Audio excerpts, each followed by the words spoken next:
It was a quiet afternoon. Ollie sat under the old neem tree in the courtyard, looking up at the sky. The breeze was soft and cool. Grandfather was nearby, sipping his tea. Grandfather asked gently, "What are you thinking, Ollie, my son?" Ollie hesitated. Then he whispered, "Grandfather, who am I?" Grandfather smiled. "You are Ollie." Ollie shook his head. "No, I mean, who am I really? What is my true self?" Grandfather placed his hand on Ollie's chest. "That, my child, is a very special question. It is the question that will lead you to your true reality." Ollie lowered his eyes. "But I'm just an ordinary boy. Am I really special?" Grandfather's voice was soft. "Ollie, you are not just a body. You are a soul that Allah breathed into you. You are not ordinary. You are great, because Allah created you with his own hands and told the angels to bow before Adam. You are a servant chosen by Allah." Ali's eyes widened. "Grandfather, who was the very first person? Who did Allah make first and why?" Grandfather smiled. His eyes shone with kindness and light.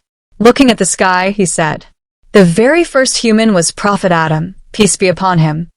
Allah shaped him from clay, then breathed his soul into him. The angels were amazed. Allah commanded, 'Bow before Adam.' And they all bowed, except one, Shaitan. He was proud. He said, 'I am made of fire, and he is made of clay.' But Allah gave Adam knowledge, and through it his honor was shown." Ali gasped, "So, we are all children of Adam, as? Do I also carry that same soul?" Grandfather nodded gently. "Yes, Ali. You too are a soul from Allah. You are not just a body, you are a sacred trust. You are Allah's special creation, and your place is very high." Ali's eyes sparkled. "Then Allah made me for a reason?" Grandfather replied, "Yes, my son. You came into this world for a purpose. Your abilities, your feelings, your gifts, they guide you toward your true goal. Allah says in the Quran, 'I created humans and jinn only so that they may worship me.' But worship is not only prayer and fasting. Every good action, speaking the truth, helping someone, seeking knowledge, joining hearts, all of these are worship when done for Allah." Ali whispered, "But grandfather, I'm still small. What could my purpose be?" Grandfather smiled. "Every age has its purpose. Right now, your purpose is to learn, to understand, and to discover your gifts. The children who know Allah in their youth grow up to spread light in the world." Ali asked softly, "Did Allah give me a special gift too?" Grandfather nodded. "Yes, Ali. Allah gives everyone a gift. Some are good in knowledge, some in kindness, some win hearts with words, some create beauty with their hands. You, Ali, I see that you love to think deeply, and your heart longs for truth. That is a very precious gift." Ali's eyes shone brighter. "So, I can grow up to be someone great?" Grandfather smiled.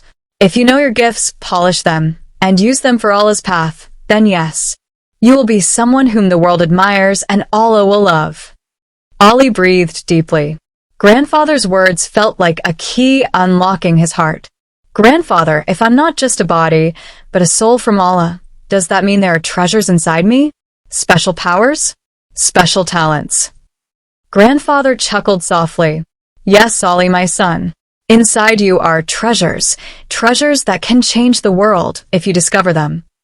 Ali's voice was full of wonder. "Really? Treasures inside me? But what are they, grandfather?"